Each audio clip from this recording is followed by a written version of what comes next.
Yan guys, meron tayong panibagong vlog, Nissan Terra. So pwede rin nating i-apply to sa Nissan Navara. Yan. So pwede rin sa Hilux, Toyota. So merong concern yung ating customer. So tingnan natin, start natin.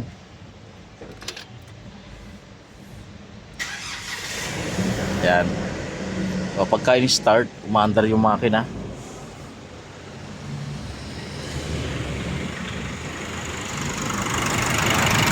So kung makita nyo, normal na normal yung andar ng makina. Kapag binuksan natin tong takip, yan, napakalakas ng buga nito. So pagka normal to, binabacuum pa yung kamay mo nyan pagka normal yung andar nya. Yan, takpan ko muna, tanggalin natin tong breather.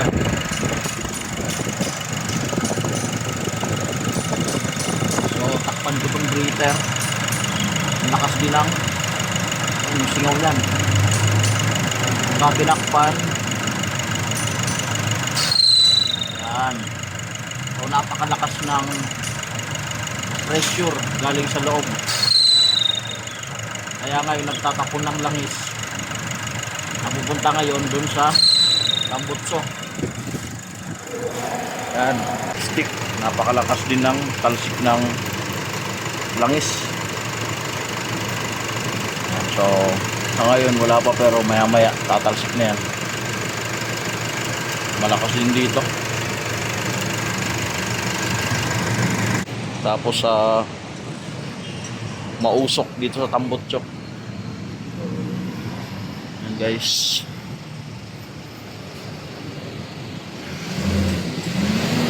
Yan.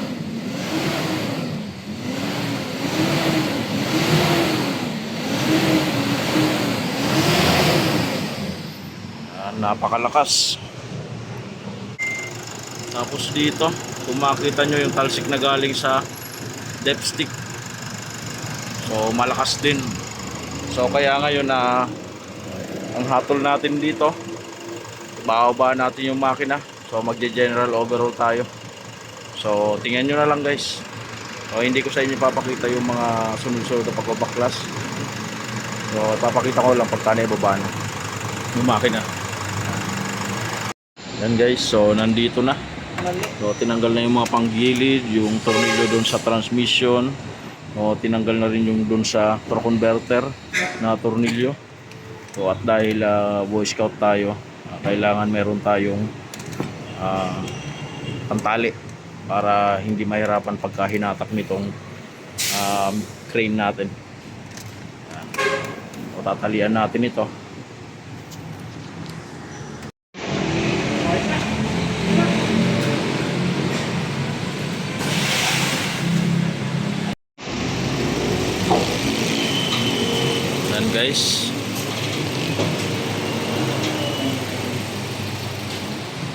Guys, so nandito na, pabaklasin na lang to nang makita na natin yung panloob nito.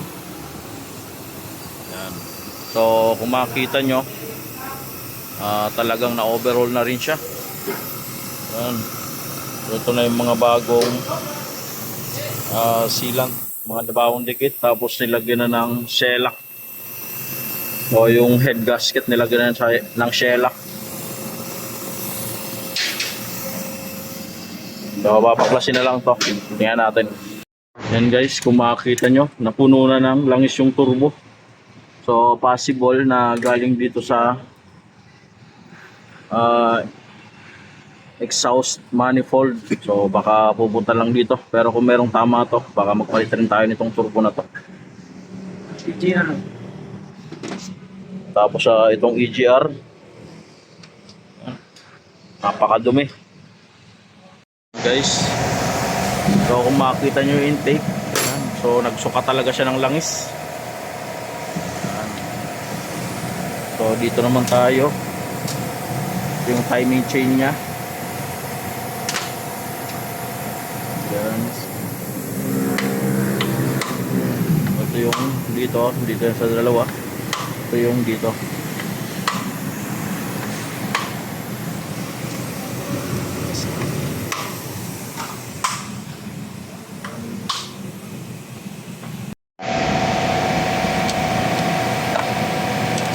Yan. Ito na yung pinakang gear. Yan. So meron naman siyang yan. Meron naman siyang timing mark. Ito para dito. Pagbalik na yung timing. So ito para dito. Balik na. Yan. So merong o-ring dito. Hindi kasama yung ano eh. Kasi hindi kasama. Yan. Yan guys, so magtatanggal nitong oil pump.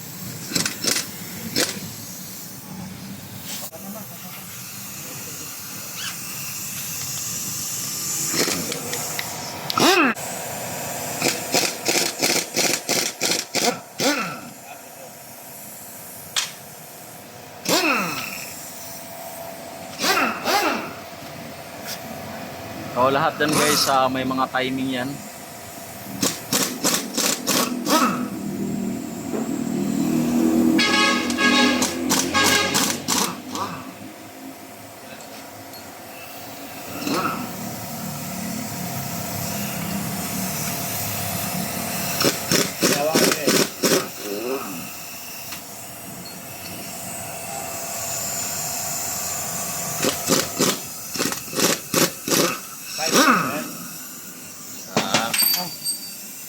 Tanggal nalaglag yun dito. Dawil. Tama Rek, Rek, sa harap naman. Yan.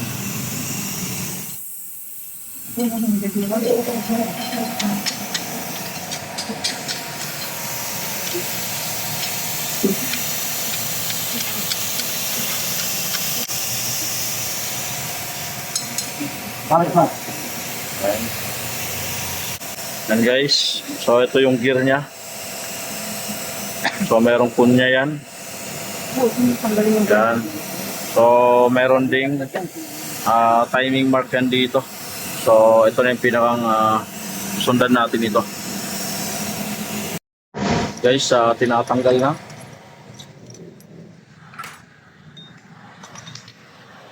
Yan.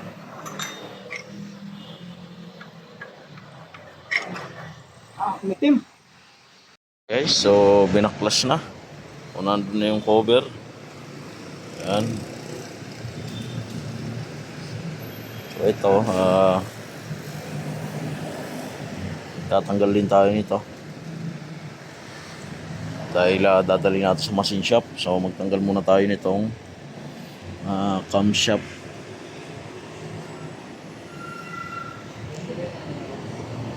Yan, so magtanggal muna tayo dito.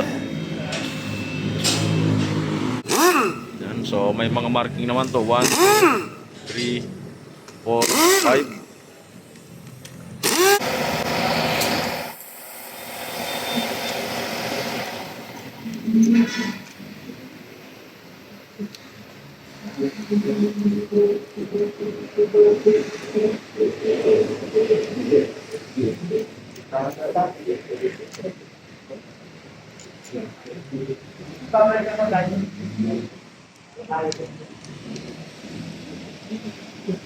Ito yung intake manifold. Ito yung intake. Ito yung exhaust.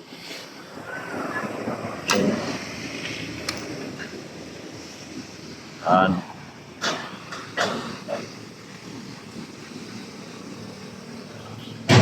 So meron pa yung mga tornilyo dito. O yung tornilyo niya guys ay Allen.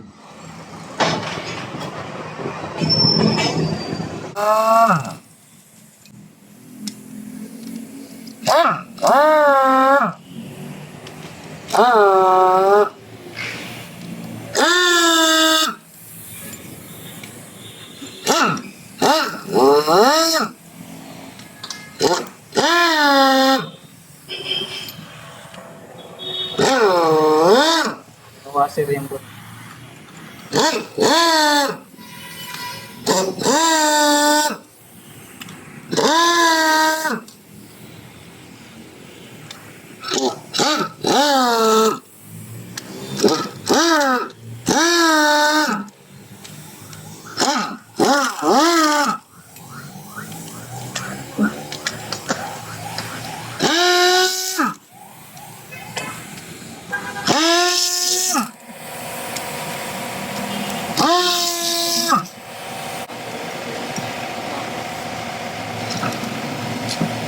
Guys, so natanggal na yung mga head bolt.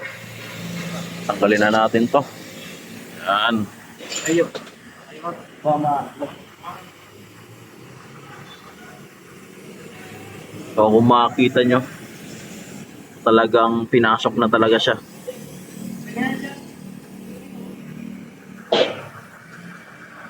Ikutin mo nga, John. Itap lang yung head, ay yung ano, piston. Guys, so ito yung piston. So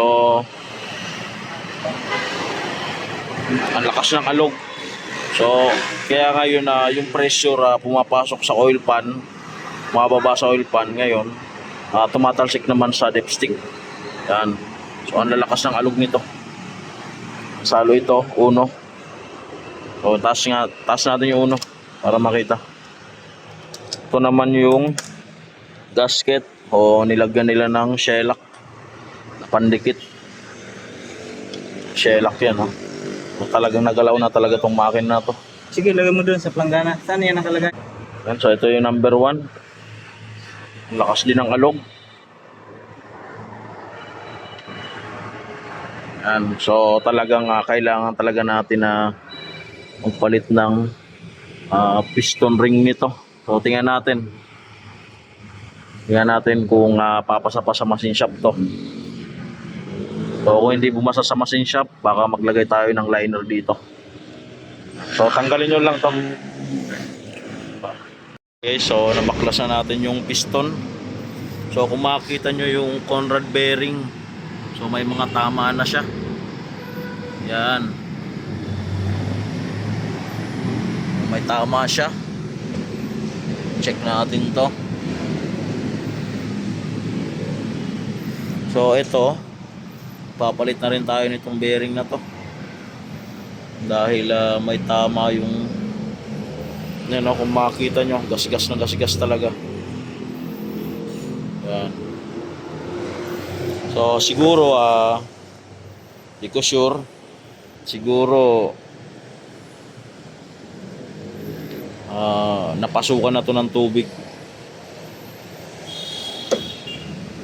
noon. Yan.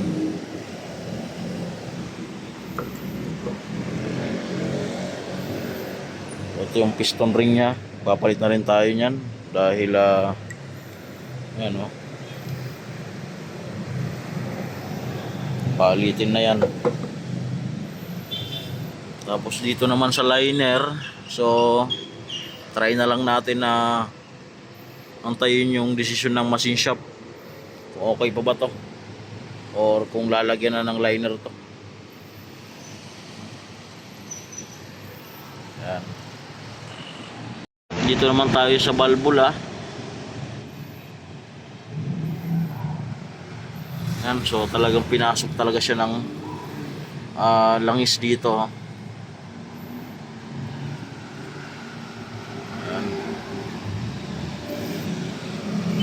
So kung makita nyo guys, yan. Yan guys, dito na yung cylinder head. So machine shop na yung nag-set nitong valvula na to. Tapos ni-replace na rin to.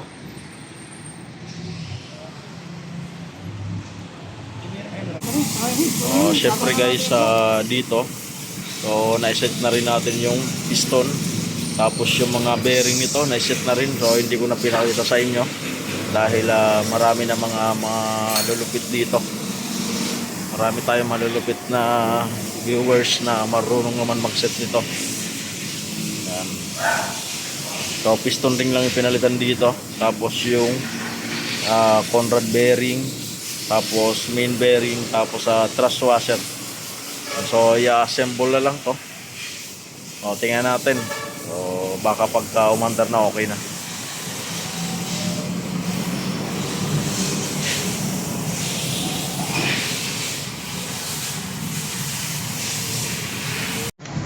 Guys, so tinoprop na. Uy, ba't yan ang ito?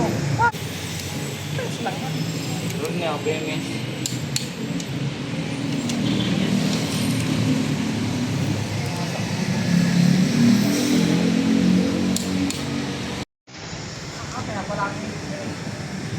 ata yan pinapagawa. Yep.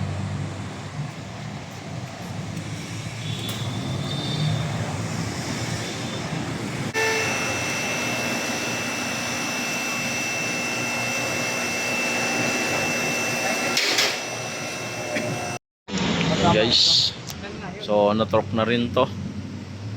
Salpak na natin to. Yan.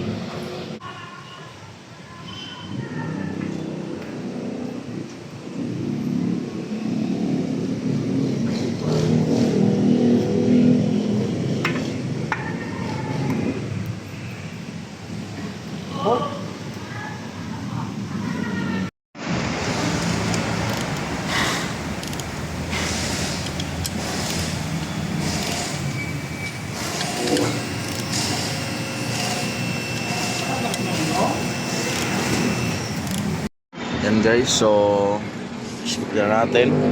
So ito, nailagay na yung pangharap. So nandito na rin yung oil pump. Napakalaki ng oil pump. So papakita ko lang sa inyo yung timing nito. So siyempre nakatop dead yan. So ito yung timing niya dito sa crankshaft. So crankshaft to oil pump.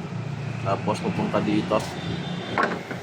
Yan. So tapos dito guys, so nabubunot to. So mayroon ding timing yan dito. So hindi ko sa inyo pinakita. So mayroon namang timing mark yung itong kadena niya. Ayan. Ito yung sa injection pump. So syempre pagka tinanggal nyo to, dito makikita yan yung timing dito. Ayan. So ito naman dito. So bubuuin na lang to, yung mga panggilid, pangtaas. So tapos sasalpak na natin ng magkaalaman na. Ayan.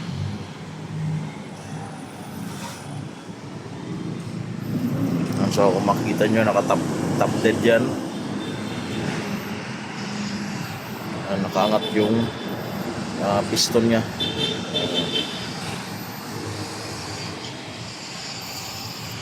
Tingnan na lang natin pagka nag-andar na. Yan guys, nabuo na natin. So meron pang kulang-kulang to. Yung belt, yung fan, wala. So dito yung turbo nandito na. Ayan. So yung catalytic ipanguhuli na lang natin dahil medyo makakasikip yun pagka sinalpak natin. Ayan. So nandito na yung flywheel nya. So nakatorque na to. So dahil nagalaw na, so wala na yung lifting hanger nya. So nawala na dun sa unang gumawa. Ayan. So dito, okay na. So meron tayong panali dito. So kailangan sure ball tayo. So sasampa na natin yun.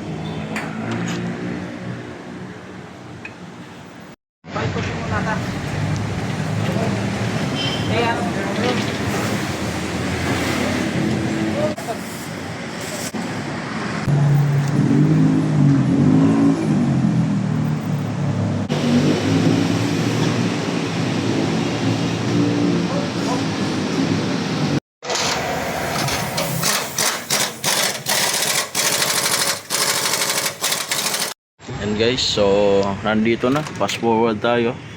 Nabuo na yung makina. Yan.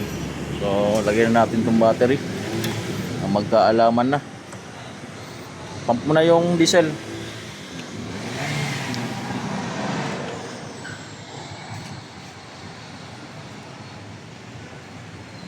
Start.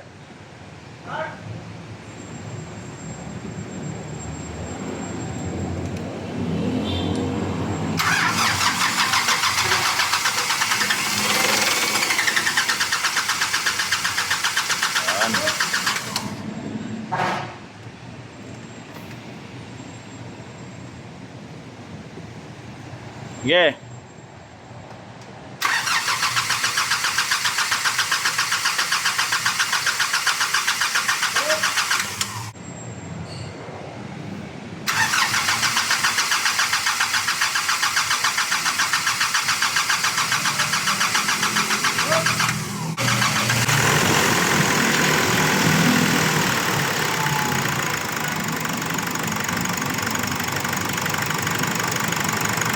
Yan. So, mandar na siya. Okay na yan, Rodney. Higpitan mo tong battery.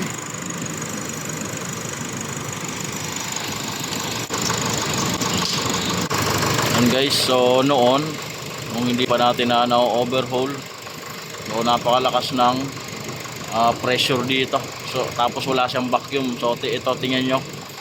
Yan o. Ang lakas ng vacuum o. Hinihigop na yung takip niya. O mas gumanda yung pumping niya. Tingnan natin yung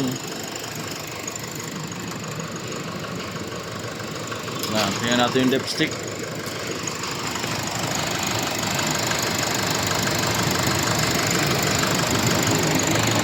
So wala na rin, wala nang talsik na langis.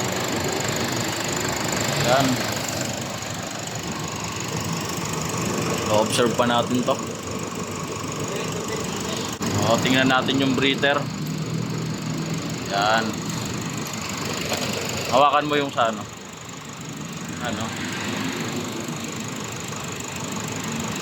Wala nang pressure. So, tingnan natin yung tambutso. Okay, so nandito na yung tambutso. So, nawala na rin yung usok niya. Yan. O, nagtutubig pa nga oh. And guys, so finished product na siya. Okay na. So ready for road test na lang to. Yan. And guys, so road test na natin. So may limit tayo na takbo dito. So hindi natin pwedeng harurutin to. So kahit mga hanggang 70 lang tayo.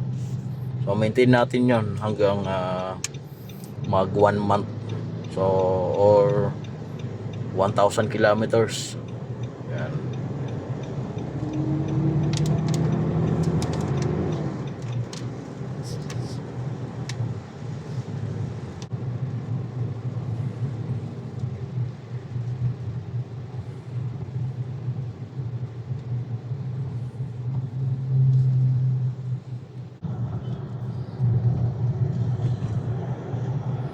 Guys, normal naman yung temperature. Yan. So nakabirit na yung makina niyan. O nawala na yung usok niya. Okay na. Wala nang usok. So may langis. Kaso yan na lang yung mga dating na-stuck dyan sa may muffler. So nabuga na rin ang pressure washer yan. So magtutuyo na lang yan. Yan, okay na.